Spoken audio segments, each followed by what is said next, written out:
जय हिंद दोस्तों, कैसे सभी लोग। उम्मीद करता हूँ सभी मस्त होंगे, अपने शिक्षण कार्य में व्यस्त होंगे। स्वागत है सभी का बीएड प्रवेश परीक्षा 2025 के एग्जाम में, बीएड एंट्रेंस 2025 के एग्जाम में। और आज हम करने वाले हैं जीके जीएस के मोस्ट इंपॉर्टेंट क्वेश्चन, जो कि मॉडल पेपर भी आज साथ है। चैनल पर जो भी नए हैं चैनल को सब्सक्राइब कर लीजिए।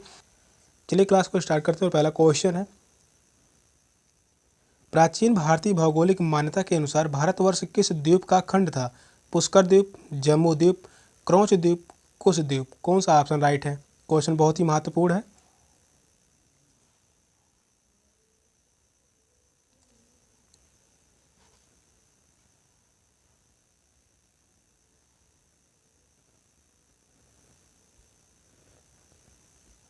जितने भी कराए जा रहे हैं क्वेश्चन बहुत ही महत्वपूर्ण लिए गए हैं। क्वेश्चन कह रहा है, प्राचीन भारतीय भौगोलिक मान्यता के अनुसार भारतवर्ष किस द्वीप का खंड था? तो वह है जम्बू द्वीप। सेकंड ऑप्शन करेक्ट है, जम्बू द्वीप। उत्तर भारत में हिमालय से लेकर दक्षिण में समुद्र तक फैले हुए भारतीय उपमहाद्वीप को विविध नामों से जाना जाता है और बौद्ध ग्रंथों में भारत को जम्बू द्वीप कहा गया है। कहाँ पर यह शब्द का प्रयोग किया गया है? बौद्ध ग्रंथों में। इंपॉर्टेंट है, बौद्ध ग्रंथों में। सेकंड ऑप्शन करेक्ट है। नेक्स्ट क्वेश्चन है, पश्चिमी राजस्थानी की मिट्टी में किसकी मात्रा अधिक है? Aluminium, calcium, nitrogen, phosphorus. कौन सा ऑप्शन राइट है?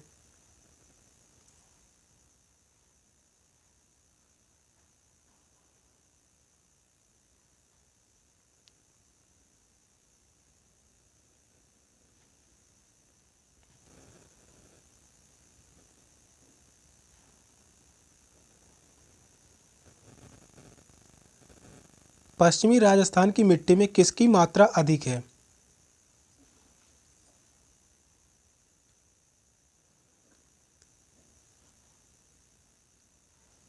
फास्फोरस की मात्रा अधिक है। फोर्थ ऑप्शन करेक्ट है, फास्फोरस। राजस्थान का पश्चिमी भाग न्यूनतम वर्षा 25 सेंटीमीटर है। यहाँ का वर्षा कितनी है? न्यूनतम वर्षा 25 सेंटीमीटर है। और यह शुष्क क्षेत्र है, गर्म एवं शुष्क क्षेत्र है। यह भी इम्पोर्टेंट है, पूछा गया है। गर्म एवं शुष्क क्षेत्र है। और यहाँ पर फसलों की बात करते हैं। राजस्थान में फसल होते हैं ज्वार, ज्वार के साथ बाजरा, बाजरा हो गया, मोटा अनाज। इसके अलावा सरसों, तिलहन फसलें, ये सभी इम्पोर्टेंट है। फोर्थ ऑप्शन करेक्ट है, फास्फोरस की मात्रा अधिक है। नेक्स्ट क्वेश्चन है, नेवेली ताप विद्युत संयंत्र का भरण किससे करते हैं? गोंडवाना कोयला से, तृतीयक कोयला, चतुर्थ कोयला या कैम्ब्रियन कोयला। कौन सा ऑप्शन राइट है? यह भी क्वेश्चन बहुत ही महत्वपूर्ण है। क्वेश्चन यह 2019 में पूछा गया था और यही क्वेश्चन 2023 में भी पूछा गया है। क्वेश्चन बहुत ही महत्वपूर्ण है।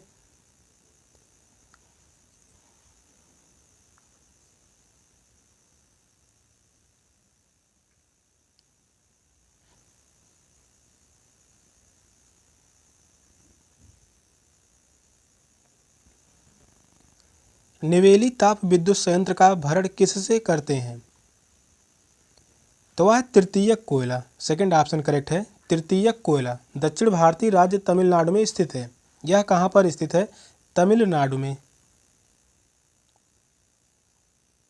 तमिलनाडु में स्थित है। और यह कोयला आधारित नेवली ताप विद्युत संयंत्र नेवली में सर्वाधिक पाए जाने वाली तृतीय श्रेणी की कोयले यानी भूरा कोयला। तृतीय श्रेणी का कोयला जो होता है, यह जो होता है भूरा कोयला इसी पर आधारित है। सेकंड ऑप्शन राइट है, तृतीयक कोयला। नेक्स्ट क्वेश्चन है, हमारी जानकारी की वर्तमान स्थिति और संसाधन परिस्थितियों को देखते हुए भारत निम्नलिखित में से किस में 30 वर्ष तक आत्मनिर्भर रहेगा? टिन यानी वंग, कोककारी कोयला, तांबा या पेट्रोलियम। कौन सा ऑप्शन राइट है? क्वेश्चन यह भी बहुत ही महत्वपूर्ण है।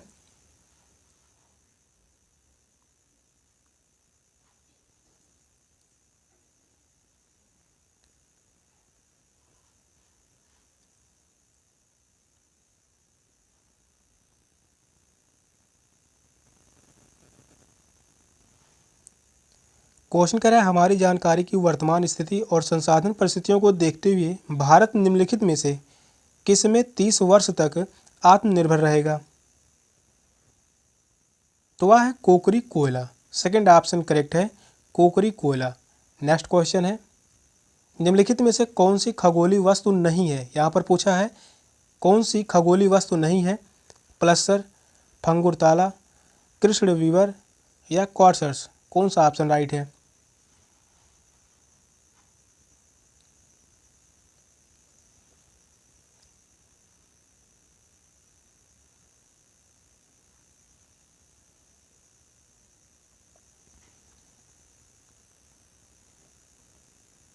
कौन सा खगोलीय वस्तु नहीं है? तो वह है भंगुर तारा। सेकंड ऑप्शन करेक्ट है, भंगुर तारा। भंगुर तारा खगोलीय वस्तु नहीं है। क्वार्ट्ज, प्लस्टर और कृष्णविवर ये तीनों ही खगोलीय पिंड हैं। सेकंड ऑप्शन राइट है। नेक्स्ट क्वेश्चन है, कल्चर मोती का उत्पादन किस देश का महत्वपूर्ण कुटीर उद्योग है? क्वेश्चन बहुत ही महत्वपूर्ण है। Belgium, West Indies, New Zealand, Japan? कौन सा ऑप्शन राइट है?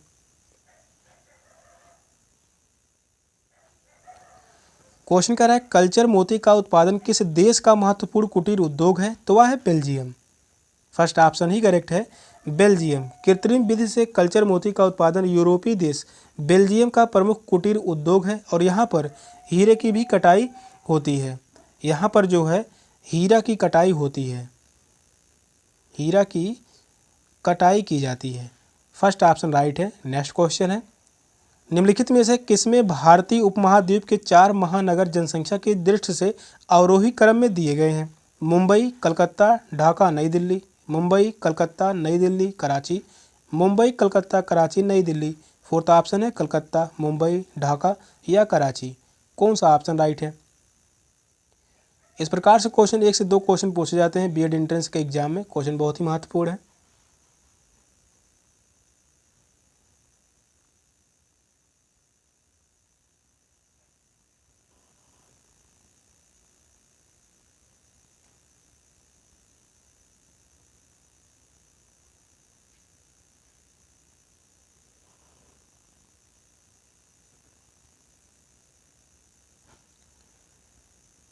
क्वेश्चन कह रहा है भारतीय उपमहाद्वीपीय के 4 महानगर जनसंख्या की दृष्टि से अवरोही क्रम में यानी बढ़ते हुए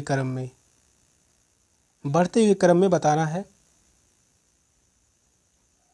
तो वह है मुंबई, कलकत्ता, नई Delhi, Karachi. Second option correct है, मुंबई, कलकत्ता, नई दिल्ली, कराची। मुंबई, कलकत्ता और नई दिल्ली तथा पाकिस्तान शहर की कराची महाद्वीप के ये चारों जनसंख्या की दृष्टि से अवरोही क्रम में दिए गए हैं। बृहद मुंबई, कोलकाता तथा नई दिल्ली भारत के 1 करोड़ ऊपर की जनसंख्या वाले मेगा पोलिस नगर हैं। ये जो हैं मेगा पोलिस नगर। सेकंड ऑप्शन करेक्ट है। नेक्स्ट क्वेश्चन है, भारतीय प्रशासनिक सेवा आईएएस और भारतीय पुलिस सेवा आईपीएस को समाप्त करने की सिफारिश किसने की थी? ढेबर आयोग, कालेलकर आयोग, खेर आयोग या राजमन्नार आयोग? कौन सा ऑप्शन राइट है? क्वेश्चन यह पूछा गया था 2018 में, यह क्वेश्चन पूछा गया था बीएड एंट्रेंस के एग्जाम में। क्वेश्चन इंपॉर्टेंट है। भारतीय प्रशासनिक सेवा आईएएस और भारतीय पुलिस सेवा आईपीएस को समाप्त करने की सिफारिश किसने की थी? तो वह है राजमन्नार आयोग। फोर्थ ऑप्शन करेक्ट है, राजमन्नार आयोग। केंद्र राज्य संबंधों पर विचार करने हेतु राजमन्नार आयोग का गठन 1969 में किया गया था। इस आयोग का गठन कब किया गया था? 1969 में तमिलनाडु सरकार द्वारा किया गया था। राजमन्नार आयोग का गठन किसके द्वारा किया गया था? तमिलनाडु सरकार के द्वारा। तमिलनाडु सरकार के द्वारा इस आयोग का गठन किया गया था और आयोग के अध्यक्ष पीवी राजमन्नार तथा 2 सदस्य थे उस समय। तो राजमन्नार आयोग के द्वारा यह सिफारिश की गई थी आईएएस और आईपीएस को समाप्त करने की। फोर्थ ऑप्शन करेक्ट है। नेक्स्ट क्वेश्चन है, निम्नलिखित में से किसके मामले में उच्च न्यायालय और उच्चतम न्यायालय दोनों ही अधिकारिता में आते हैं? केंद्र और राज्यों के बीच के विवाद, राज्यों के परस्पर विवाद, मूल अधिकारों का संरक्षण, संविधान के उल्लंघन से संरक्षण? कौन सा ऑप्शन राइट है? क्वेश्चन यह भी बहुत ही महत्वपूर्ण है।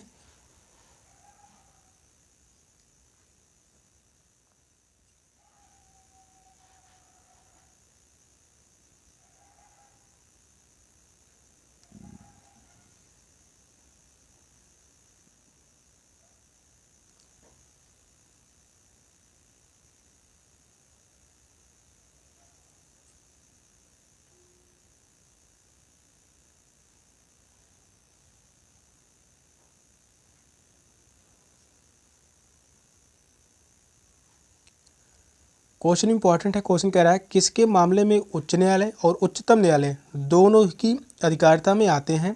तो वह है मूल अधिकारों का संरक्षण। थर्ड ऑप्शन करेक्ट है, मूल अधिकारों का संरक्षण। उच्च न्यायालय में आप जा सकते हैं 226 के तहत, और उच्चतम न्यायालय यानी सर्वोच्च न्यायालय में याचिका दायर कर सकते हैं अनुच्छेद 32 के तहत, जिसमें कहा गया है संवैधानिक उपचारों का अधिकार अनुच्छेद 32 में ही निहित है। थर्ड ऑप्शन करेक्ट है। नेक्स्ट क्वेश्चन है, निम्नलिखित में से कौन सा लक्षण भारतीय परिसंघ और अमेरिका परिसंघ में समान रूप से पाया जाता है? एक ही नागरिकता, संविधान की 3 सूचियाँ, न्यायपालिका की द्वैधता, संविधान के निर्वाचन के लिए परिसंघीय उच्चतम न्यायालय। कौन सा ऑप्शन राइट है?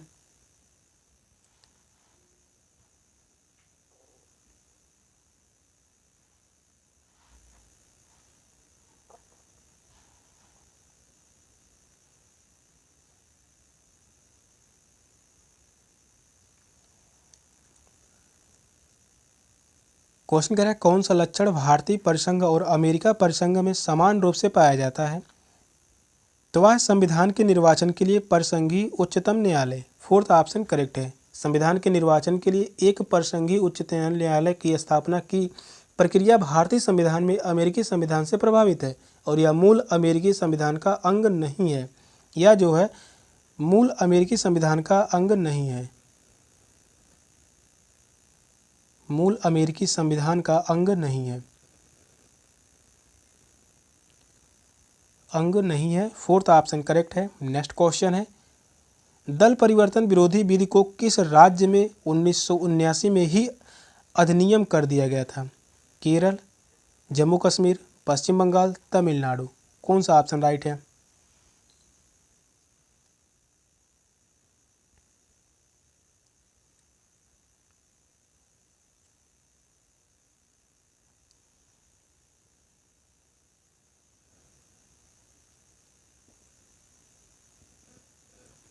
क्वेश्चन इंपॉर्टेंट है। क्वेश्चन कह रहा है दल परिवर्तन विरोधी विधि को किस राज्य में 1979 में ही अधिनियमित कर दिया गया था?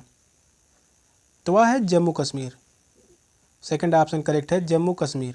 भारतीय संसद द्वारा श्री राजीव गांधी के प्रधानमंत्री काल में 52वां संविधान संशोधन अधिनियम 1985, यहाँ से इम्पोर्टेंट है 52वां संविधान संशोधन अधिनियम कब हुआ था? यह भी डायरेक्ट क्वेश्चन पूछा गया है, तो 1985 में हुआ था, और इसी के तहत पारित करके संविधान में उसे संबंधित नई 10वीं सूची शामिल करके दल बदल को अवैध घोषित कर दिया गया। परंतु इसके पूर्व ही भारत के जम्मू कश्मीर राज्य की विधानसभा ने सर्वप्रथम सन 1979 में दल बदल विरोधी अधिनियम पारित करके उसे लागू कर दिया था। इसे कहाँ पर रखा गया है? दल बदल विरोधी अधिनियम जो रखा गया था 10वीं अनुसूची में, 10वीं अनुसूची में है दल बदल पर प्रतिबंध। सेकंड ऑप्शन करेक्ट है। नेक्स्ट क्वेश्चन है, निम्नलिखित में से कौन सा मद भारत के संविधान की समवर्ती सूची में है? जनसंख्या नियंत्रण और परिवार नियोजन, लोक स्वास्थ्य और स्वास्थ्य, प्रति व्यक्ति कर, निखात निधि। कौन सा ऑप्शन करेक्ट है?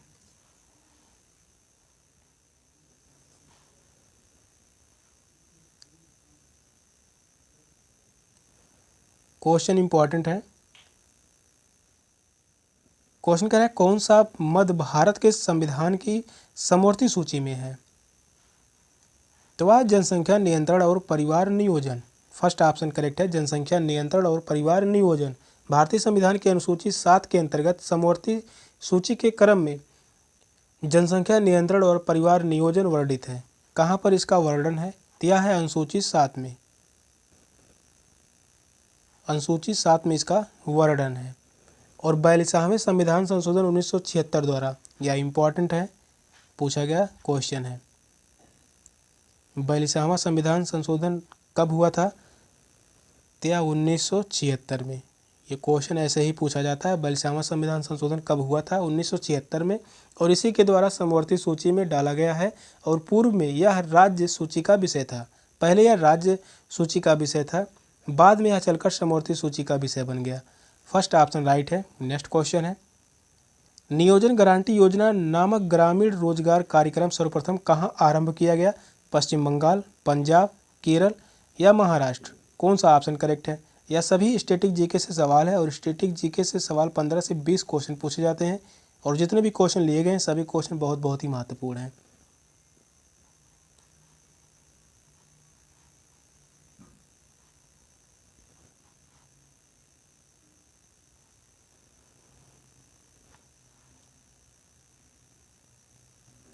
क्वेश्चन कह रहा है नियोजन गारंटी योजना नामक ग्रामीण रोजगार कार्यक्रम सर्वप्रथम कहाँ आरंभ किया गया? तो यह है महाराष्ट्र में। फोर्थ ऑप्शन करेक्ट है, महाराष्ट्र। ग्रामीण क्षेत्र के गरीबों को रोजगार अर्थात काम पाने की गारंटी प्रदान करने वाली नियोजन गारंटी योजना सर्वप्रथम महाराष्ट्र राज्य की सरकार द्वारा 1972 से 1973 में प्रारंभ की गई थी। इसे कब प्रारंभ किया गया था? सर्वप्रथम 1972 से 73 तक। फोर्थ ऑप्शन करेक्ट है, महाराष्ट्र। नेक्स्ट क्वेश्चन है घड़ी में स्फटिक क्रिस्टल का कार्य किस पर आधारित है? प्रकाश विद्युत प्रभाव पर, जोन्स प्रभाव पर, दाब विद्युत प्रभाव पर, एडिसन प्रभाव पर? कौन सा ऑप्शन करेक्ट है? क्वेश्चन यह भी बहुत ही महत्वपूर्ण है।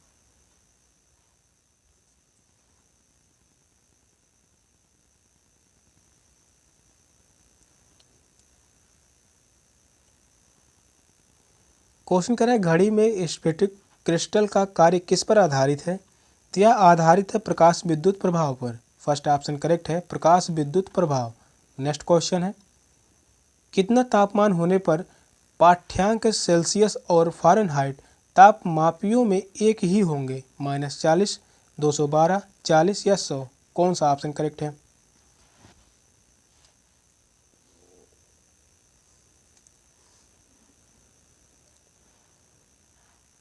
कितना तापमान होने पर पाठ्यांक सेल्सियस और फ़ारेनहाइट तापमापियों में एक ही होंगे?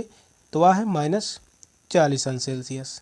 -40 अंश सेल्सियस। फर्स्ट ऑप्शन करेक्ट है। नेक्स्ट क्वेश्चन है साबुन के पतले झाग में चमकदार रंगों का बनना किस परिघटना का परिणाम है? बहुलित परावर्तन और व्यक्तीकरण, बहुलित परावर्तन, परिक्षेपण, विवर्तन और परिक्षेपण, ध्रुवण और व्यक्तीकरण? कौन सा ऑप्शन करेक्ट है?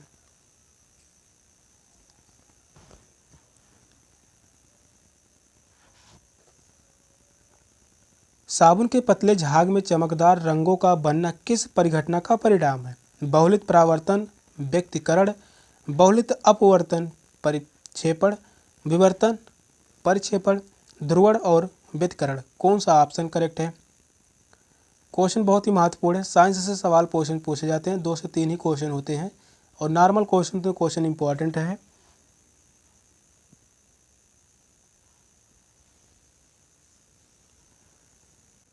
क्वेश्चन कह रहा है साबुन के पतले झाग में चमकदार रंगों का बनना किस परिघटना का परिणाम है? तो वह है बहुलित परावर्तन और व्यतिकरण। फर्स्ट ऑप्शन करेक्ट है। साबुन के पतले झाग में चमकदार रंगों का दिखाई पड़ना प्रकाश के बहुल परावर्तन तथा प्रकाश के व्यतिकरण की घटना का उदाहरण है।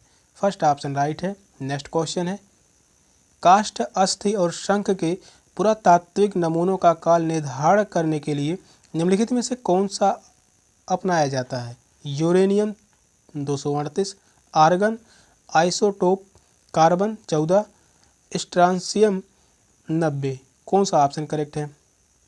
क्वेश्चन यह भी बहुत ही महत्वपूर्ण है।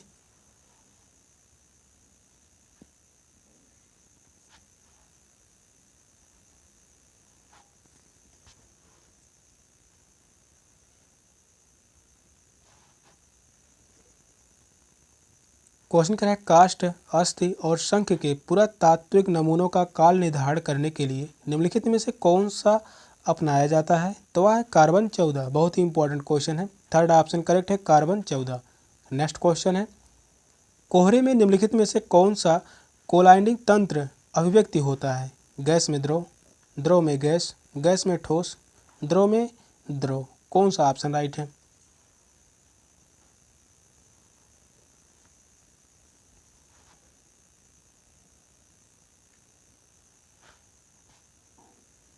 क्वेश्चन कह रहा है कोहरे में निम्नलिखित में से कौन सा कोलाइडिंग तंत्र अभिव्यक्ति होता है? तो वह है गैस में द्रव। फर्स्ट ऑप्शन करेक्ट है, गैस में द्रव। कोहरे में जलवाष्प का संघनन लघु जल बिंदुओं के रूप में होता है जो धरातल की दृश्यता को प्रभावित करता है, और जब धरातल के नज़दीक स्थित वायु का तापमान उषांक तक पहुंच जाता है तथा हवा ठंडी हो जाती है, तब उसमें उपस्थित जलवाष्प का संघनन वायुमंडलीय धूल कणों के इत्यादि चारों तरफ हो जाता है, और यही प्रक्रिया है गैस में द्रव। फर्स्ट ऑप्शन करेक्ट है। नेक्स्ट क्वेश्चन है, सिरका किसका जलीय विलयन है? ऑक्सीजन अम्ल, नींबू का अम्ल, एस्टिक अम्ल, हाइड्रोक्लोरिक अम्ल। कौन सा ऑप्शन राइट है? क्वेश्चन यह भी बहुत ही महत्वपूर्ण है।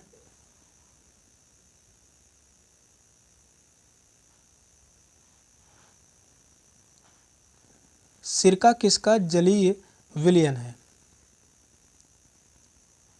तो यह है एस्टिक अम्ल। थर्ड ऑप्शन करेक्ट है, एस्टिक अम्ल। रासायनिक रूप से सिरका एक प्रकार का एस्टिक अम्ल है, और यह एस्टिक अम्ल का जलीय विलयन होता है। इसको अगर रासायनिक तरीके से लिखते हैं CH3COOH, यह जो है एस्टिक एसिड का जलीय विलयन होता है, और सिरका एस्टिक अम्ल के रूप में खाने के काम में आता है। सिरका जो है यह खाने के काम में आता है।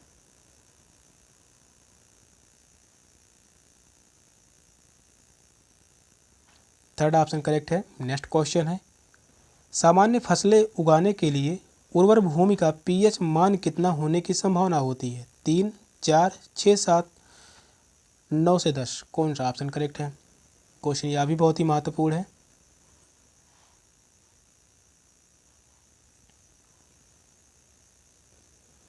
क्वेश्चन कह रहा है सामान्य फसलें उगाने के लिए उर्वर भूमि का pH मान कितना होने की संभावना है? तो वह 6 से 7। थर्ड ऑप्शन करेक्ट है, 6 से 7। सेशन का लास्ट क्वेश्चन था। क्वेश्चन कैसे लगे कमेंट में जरूर बताइएगा। चैनल पर नए हैं, चैनल को सब्सक्राइब कर लीजिए। मिलता है अगली क्लास में, तब तक के लिए बाय बाय, टेक केयर, जय हिंद।